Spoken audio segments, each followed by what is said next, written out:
Try opening the first Roblox game you've ever played. Go ahead, right now. There's a real chance it won't load. Not because it's broken, because Roblox turned it off. In September 2025, Roblox made more than 100 million games unplayable in 1 week. Most of them were made by kids. A lot of these kids are adults now. They don't know how their game is gone, and unless something changes, they never will. This is how it happened. But before we get into it, I gotta ask you guys to subscribe real quick. If you're enjoying the video so far, it would genuinely mean a lot and it helps the channel out a ton. It only takes a second, and anyways, let's get back into the video. Roblox came out in 2006, and for a long time, almost nobody played it. What made it different was simple. It gave you a box of blocks and let you build a game. Not download a game, but build one. A 10-year-old could open the game-making tool and drag some bricks together and publish something that same day. That's what kids did, millions of them. And some of what they built was genuinely good. Natural Disaster Survival came out in 2008. A guy who went by Stigmaster Luke made it, and the whole game was this. You spawn on a map, a disaster is coming, and you try to survive it. A flood, a tornado, an earthquake, and each round lasted about 90 seconds. That's it. There's no money, nothing to buy, no reason to log in tomorrow. And it has 4.5 billion visits. 4.5 billion. On a game with no progression, no rewards, or no reason to come back except that it's fun. Then there was Tycoons. Theme Park Tycoon, Lumber Tycoon, Retail Tycoon. The idea was still the same. You build the same thing, it makes you money, you use the money to build a bigger thing. Kids loved them because they were simple and they were yours. Nobody sold you anything, you just had to build what you wanted. From this point, there isn't really much to comment on in terms of big releases. Well, good ones anyway. Moving into 2018, simulators were kind of taking over the role of tycoons. In my opinion, they're much worse, but whatever. They kind of serve the same purpose, wait for stats to go up, the difference being that simulators don't have anything to actually work towards. You aren't buying a base or anything, you're just raising numbers to raise numbers more. There's no point to them, there's no end goal, just numbers upon numbers. And I'm sure I'll talk about them at some point. And here's the part that was hard to explain to anyone who joined recently. Back then, Roblox paid you for being played. The currency was called ticks, short for tickets. You earned ticks just for logging in, and you earned more every time someone visited a game you made. Think about what that did. If you were 12 and you made a game that 40 people played, you earned something. The system rewarded you for being visited, not for selling anything, just for making something people wanted to play. That is the single most important thing about old Roblox, and it's the first thing that died.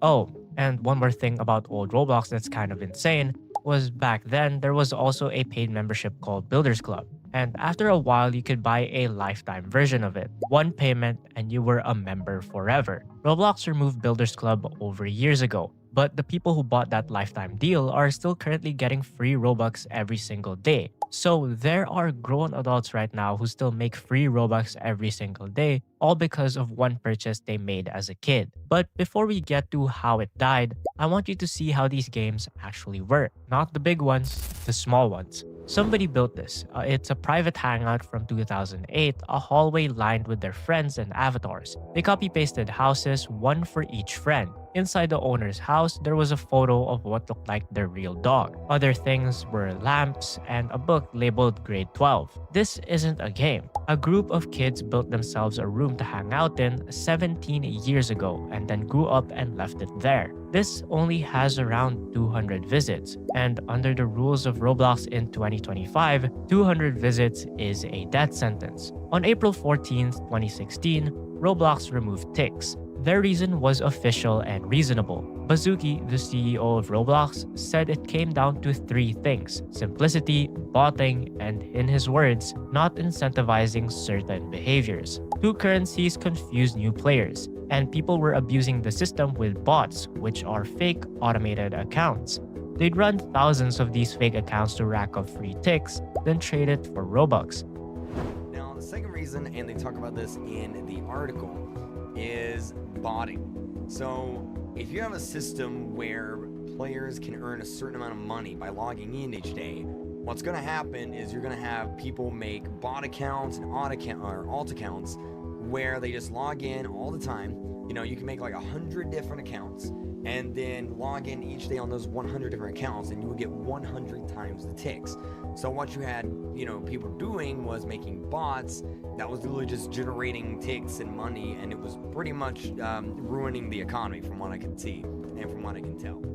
He specifically said it wasn't about making more money. Fine, that's probably all true, but here's what actually happened, regardless of the reason. Before 2016, the reward for making a game people visited was ticks. After April 2016, that reward was gone. The only way left to earn anything was through Robux, and the main way to earn Robux is to get people to spend it. So the reward flipped. It used to pay people if they were played, and now it only pays to be bought from. That is a small change on paper, however, it changed the entire platform. Because think about what kind of game makes money under the new rules. Not a 90-second game you finish and leave, a game like that almost earns nothing. The game that makes money are the ones that keep you there and get you to spend. Timers, daily rewards, limited items, pets that get better if you pay. This is where the simulator boom came from.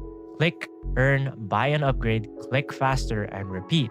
Games that don't need you to have fun. They just need you to stay long enough, and they need a few people to pay. I'm not saying that the developers were evil. They built what the system paid them to build. That's what developers do. When Tix was around, the money came from people playing your game, so people made games that were fun to play. After Tix was gone, the money came from people spending, so people made games built to get you to spend. Same developers, different rules. Nobody sat in a room and planned this. Roblox changed how you get paid, and the game slowly changed to follow the money. And it doesn't just hurt the games, it hurts the kids trying to make them. A while back, a channel called People Make Games interviewed an 11-year-old named Emil. He taught himself how to code, and he built a game all by himself. His game, of course, flopped. And the way he explained why is honestly kind of heartbreaking. The body. Even though Roblox says to encourage you to actually make games, the likelihood of you making a successful game is basically zero. You always compete with the people that have lots of money, and be a problem if I showed you something because I'm trying to... No, please. Show me whatever you like. This is a big game developer that has lots of success. The amount of people that they have means the bigger the success is. And that means that they get a giant spike. And even if the spike lowers, they still go back up, and it's just an infinite cycle of spikes that go up and down, up and down. But when you're a small game developer, you'll have that spike, you come all the way down, you stay down. Were you tempted to spend Robux on advertising your game after you made it? That I didn't even have Robux, but I wish I did, because then I could advertise it and maybe have a chance. And it worked. Financially, it worked incredibly well. By 2025, Roblox had 111 million people playing every single day. 111 million a day. Roblox won. And here's how you know it really won. The biggest games in the world started copying it. Fortnite, one of the most popular games on the planet, added a whole mode that lets players build their own games inside it, which basically is the exact thing that Roblox does. And Grand Theft Auto 6, the most anticipated game in years, is reportedly looking to do the same thing. As recently as 2026, the company behind it was meeting with Roblox creators to figure out how. But the version of Roblox that won is not the version that made natural disaster survival. The old games were still on the platform. They just had fewer and fewer reasons to keep existing. And a few years later, Roblox would give a lot of them a reason to disappear for good.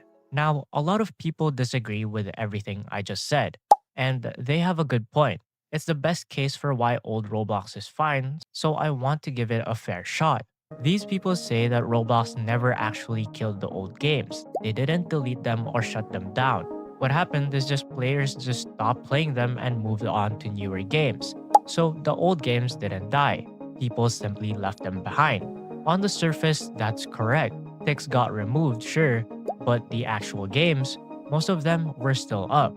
Crossroads still there, Sword Fight on the Heights were still there, Natural Disaster Survival is still there with 16,000 people playing it right now. Better games came along and pulled the players away.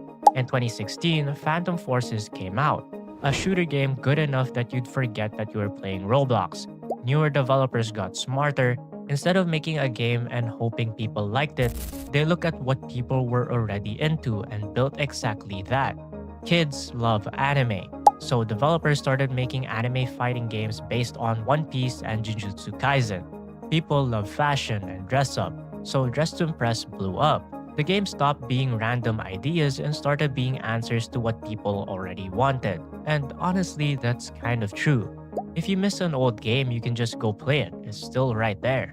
But their whole point depends on one thing. It depends on the old game actually still working when you go back. So let's go back. Let's actually try to play any of these games. Here's a game called Run. It's one of the very first games people played, and it's technically still up and you can load right into it. But the creator got hacked a few years ago by a guy who took over the account.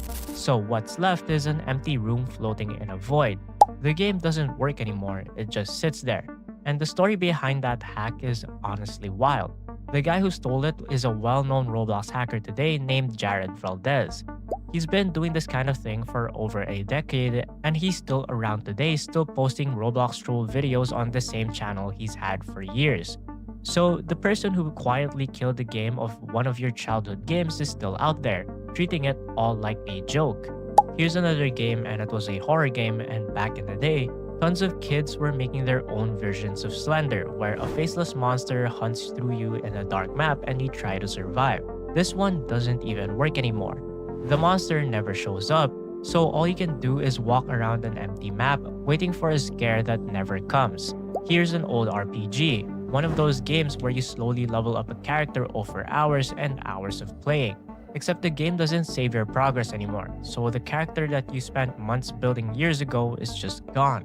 And when you look around, there's a door that leads to a battle area with a sign that says closed. And it doesn't matter because the whole game is locked right now.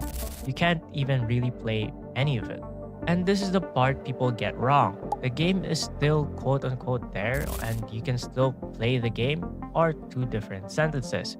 A huge number of old games are technically still up and completely unplayable. Broken by updates, emptied by hackers, abandoned by developers who left a decade ago and are never coming back to fix them. And then there are the ones that are actually permanently gone. Stickmaster Luke, the natural disaster survival guy, he made games non-stop for over 16 years. Somewhere between 70 and 100 of the games he made from 2007 to 2010 are all lost. Not because they are broken, they're just gone. No copy exists almost anywhere.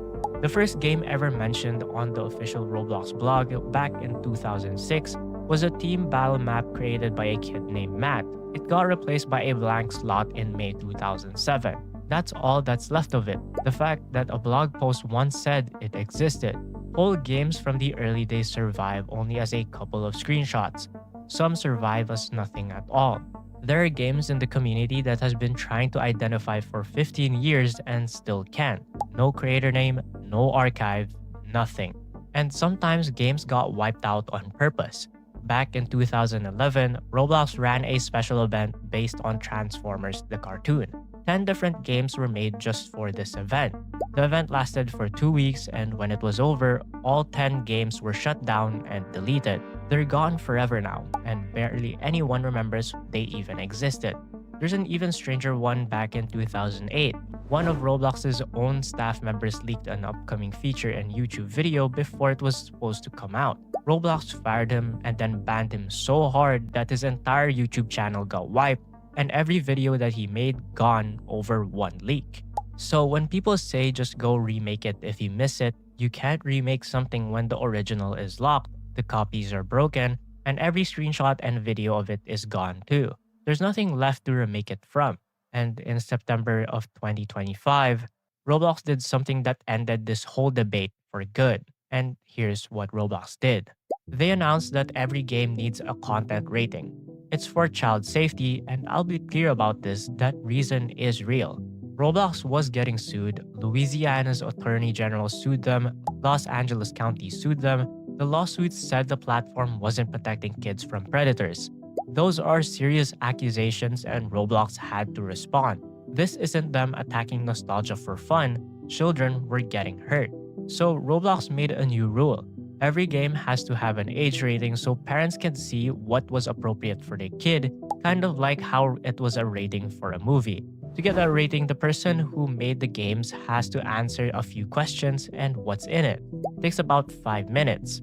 5 minutes is nothing. But think about those who are not around to spend those 5 minutes. The kid who made the game in 2011 and hasn't logged on since. The developer who moved on. The person who forgot their password. Or the person who died.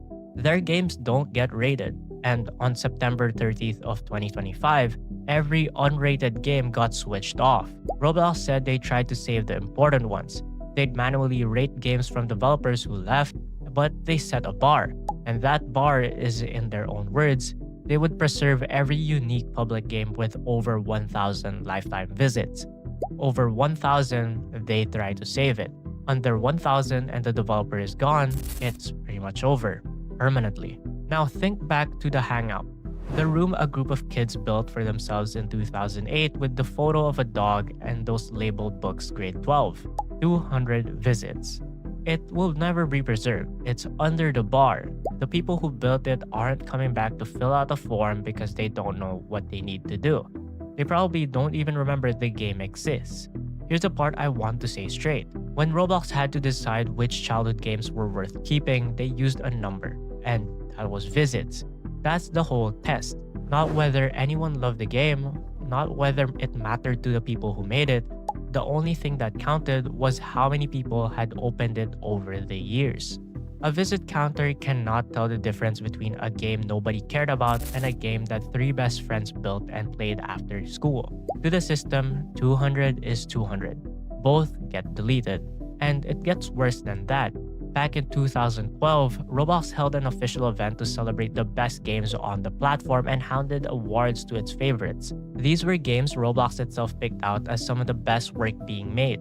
And now, years later, some of those exact games, the one Roblox officially gave awards to, got switched off too because not enough people had visited them. Roblox deleted access to these games that Roblox itself called once the best. That's how blind the number is. It doesn't matter that the company once threw a whole event to honor these games, it just sees how low a number is and shuts it off. That's what Extinction actually is.